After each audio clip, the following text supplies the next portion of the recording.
You, John Fitzgerald Kennedy, do solemnly swear I, John Fitzgerald Kennedy, do solemnly swear that you will faithfully execute the office of President of the United States that I will faithfully execute the office of President of the United States and will, to the best of your ability, and will, to the best of my ability, preserve, protect, and defend the Constitution of the United States. preserve, protect, and defend the Constitution of the United States. So help you God.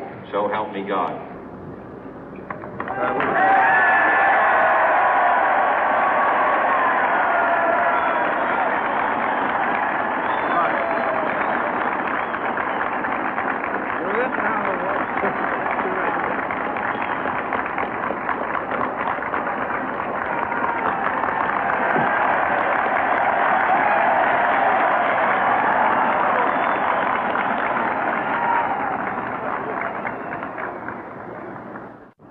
Vice President Johnson, Mr. Speaker, Mr. Chief Justice, President Eisenhower, Vice President Nixon, President Truman, Reverend clergy, fellow citizens.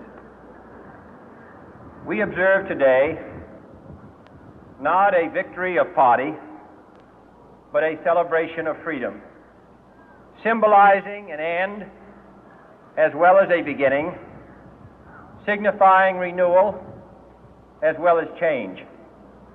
For I have sworn before you and Almighty God the same solemn oath our forebears prescribed nearly a century and 3/4 ago. The world is very different now, for man holds in his mortal hands the power to abolish all forms of human poverty and all forms of human life. And yet the same revolutionary beliefs for which our forebears fought are still at issue around the globe. The belief that the rights of man come not from the generosity of the state, but from the hand of God. We dare not forget today that we are the heirs of that first revolution.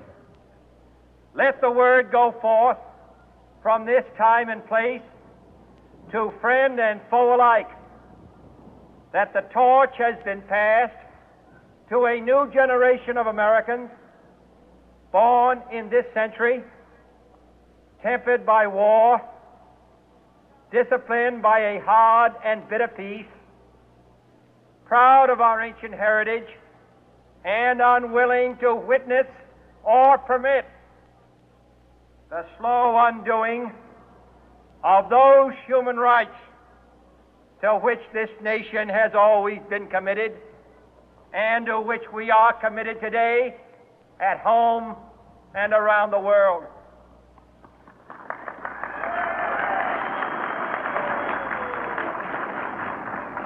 Let every nation know, whether it wishes us well or ill, that we shall pay any price, bear any burden, meet any hardship, support any friend, oppose any foe to assure the survival and the success of liberty.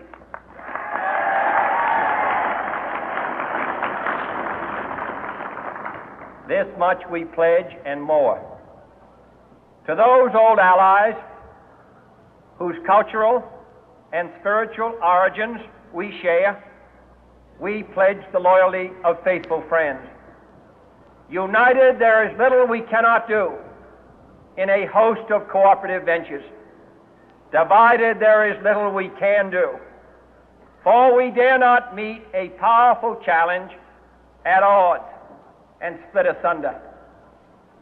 To those new states whom we welcome to the ranks of the free, we pledge our word that one form of colonial control shall not have passed away, merely to be replaced by a far more iron tyranny.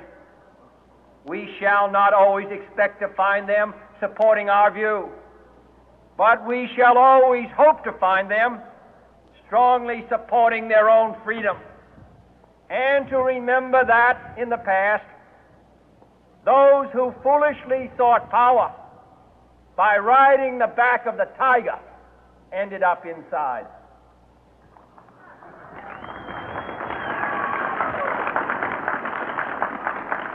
To those people in the huts and villages of half the globe struggling to break the bonds of mass misery, we pledge our best efforts to help them help themselves for whatever period is required, not because the communists may be doing it, not because we seek their votes, but because it is right. If a free society cannot help the many who are poor, it cannot save the few who are rich.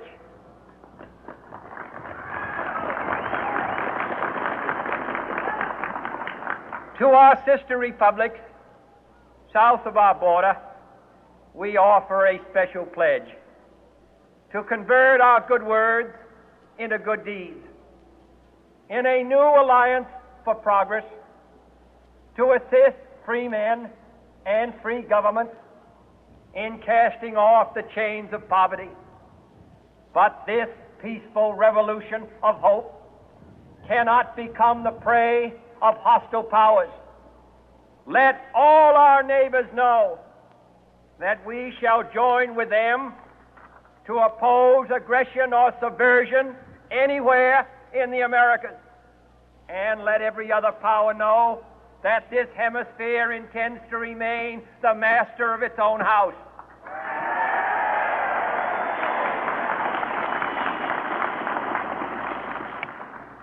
To that World Assembly of Sovereign States, the United Nations, our last best hope, in an age where the instruments of war have far outpaced the instruments of peace, we renew our pledge of support to prevent it from becoming merely a forum for invective, to strengthen its shield of the new and the weak, and to enlarge the area in which its writ may run. Finally, to those nations who would make themselves our adversary, we offer not a pledge, but a request that both sides begin anew the quest for peace. Before the dark powers of destruction, unleashed by science, engulf all humanity in planned or accidental self-destruction, we dare not tempt them with weakness, for only when our arms are sufficient beyond doubt can we be certain beyond doubt that they will never be employed. But neither can two great and powerful groups of nations take comfort from our present course, both sides overburdened by the cost of modern weapons, both rightly alarmed by the steady spread of the deadly atom, yet both racing to alter that uncertain balance of terror that stays the hand of mankind's final war. So let us begin anew, remembering on both sides that civility is not a sign of weakness, and sincerity is always subject to proof. Let us never negotiate out of fear, but let us never fear to negotiate.